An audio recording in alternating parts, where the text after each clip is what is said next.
even before the ESG thing become very popular term, the looking at this ESG angle is always what we are looking at when we have a bottom-up company meetings, right? Because as a bond investor, this is a part of this social responsibility, and also whether the issuer care about all these environmental social factors, that is a part of the governance issue as well, right? So, for example, in the Asia high yield market, right? So often the case, I mean, it's very important to look at that perspective. If you are like a mining company or like heavily like exposed to those environmental risks, if the companies are not like taking the ESG issues seriously, often the case it could just go bankrupt because I mean one incident happen.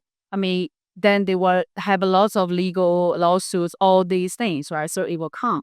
So for our own experience, even with or without ESG, labor or the bonds, I mean from a bottom-up perspective, this is always very important factor for us to look at. For us, like you mentioned, we run a ESG bond fund. Actually, we have a live experience for the past few years, the past 5 years. If we compare a fund with ESG focus versus Asia fund, we saw very like we have to be fulfill all these requirements, stuff like that. The performance of an ESG fund actually is better than a non-ESG based fund.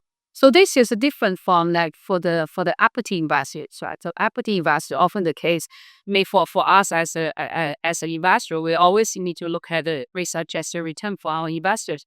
So equity investment often the case of challenge is the return. Yes, it's good to have ESG, but the investors also don't want to compromise too much on the return.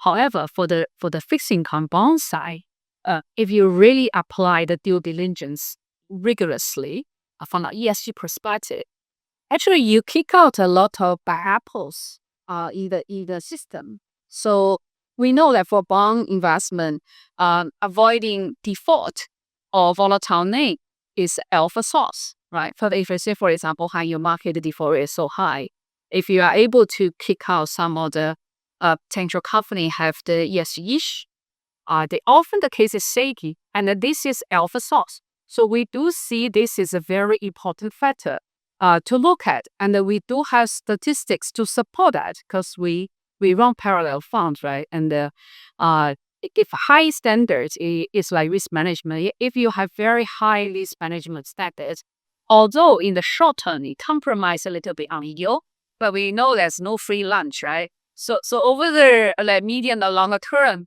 you may be better off to be from that perspective, and you deal with the company who are socially more responsible. And often the case, this type of company, you see the rating upgrades upwards, right? Because they're responsible, and their ball goes through the cycle, and they're very prudent. So the spreads work tighter. So that from bottom-up perspective, so it's not just only for the ESG, but as a bond investor, credit investor, from risk-reward adjusted profile, we do see this a good opportunity.